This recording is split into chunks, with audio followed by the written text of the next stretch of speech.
अस्सलाम वालेकुम dear students. First question है सब शेल पी में ज़्यादा से ज़्यादा कितने इलेक्ट्रॉन्स समा सकते हैं। तो सब शेल पी में ज़्यादा से ज़्यादा 6 इलेक्ट्रॉन्स समा सकते हैं। तो पी और 6 ये रिलेशन आपने याद रखना है। सब शेल पी में 6 इलेक्ट्रॉन्स समा सकते हैं।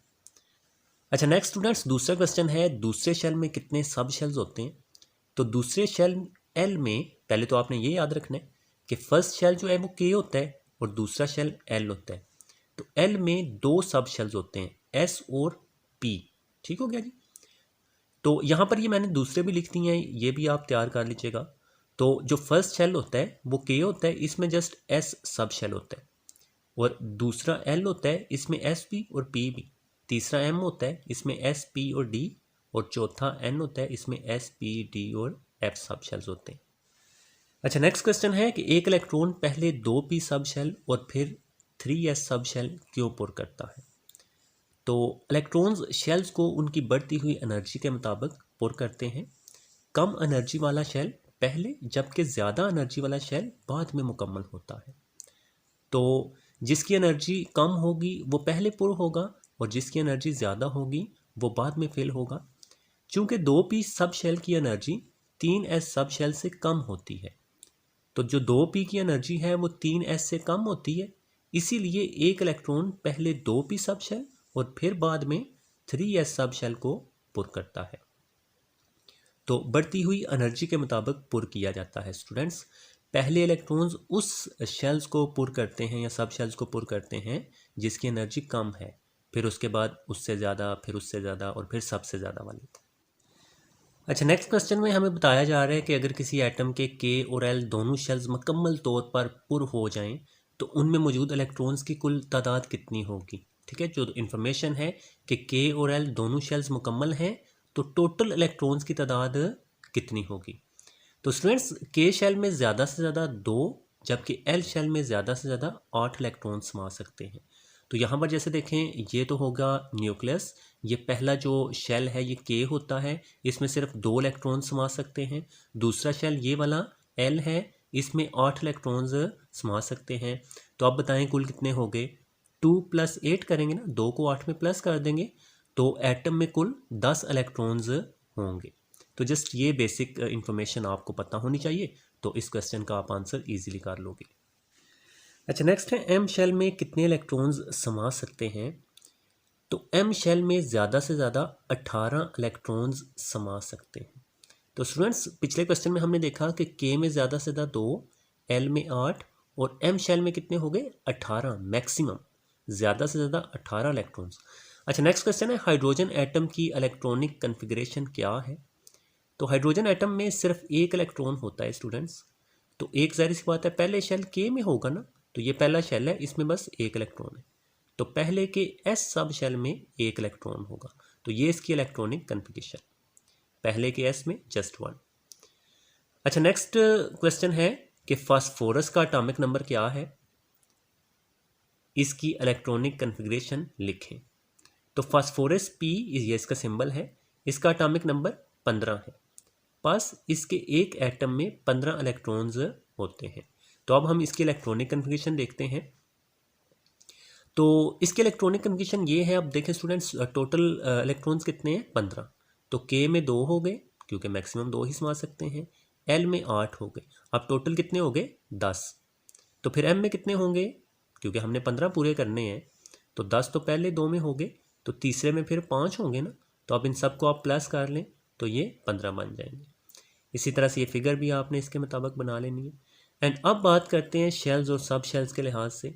तो पहले के एस में 2, अब ये पहले के 2 पूरे हो गए ना, के में 2 थे तो पहले के एस में 2 होंगे। अच्छा दूसरे में कितने हैं, एल में 8 है, तो दूसरे के एस में 2, क्योंकि एस सब शेल में ज़्यादा से ज़्यादा सिर्फ 2 इलेक्ट्रॉन समा सकते हैं। और फिर दूसरे के पी में 6 रखेंगे क्योंकि दूसरे में हमने 8 पूरे करने होते हैं। ठीक है, तो ये दूसरे में 8 पूरे हो गए, इधर भी दूसरे में 8 पूरे हो गए, 2 + 6 करेंगे तो 8। तीसरे के एस में 2 हो गए क्योंकि एस में 2 से ज़्यादा तो आप रख नहीं सकते हो। ठीक है, और तीसरे के पी में फिर 3 हो गए ना, क्योंकि तीसरे जो एम है इसमें हमने 5 करने, तो ये यहाँ तीसरे के एस में 2 और पी में 3 हो गए, टोटल तीसरे में 5 हो जाएंगे। और इन सब को आप प्लस कर लें, 2 और 2 4 और 6 10 और 2 12 और 3 15, तो ये पूरे 15 हमने मुकम्मल कर लिए। तो एक तो आपने फास्फोरस का एटॉमिक नंबर भी ज़बानी याद रखना है, 15 होता है, ठीक है। फिर 15 के लिहाज से इस तरह से आपने इलेक्ट्रॉनिक कन्फिगरेशन कर लेनी। अच्छा, नेक्स्ट क्वेश्चन वो कह रहे हैं कि अगर एक एलिमेंट का एटॉमिक नंबर 13 और एटॉमिक मास 27 हो तो एलिमेंट के हर एटम में कितने इलेक्ट्रॉन्स हैं। तो स्टूडेंट्स यहाँ पर एटॉमिक नंबर आपने याद रखना है 13 है, ठीक है। तो जितना एटॉमिक नंबर होगा इलेक्ट्रॉन्स की तादाद भी उतनी ही होगी, ये आपने याद रखना है।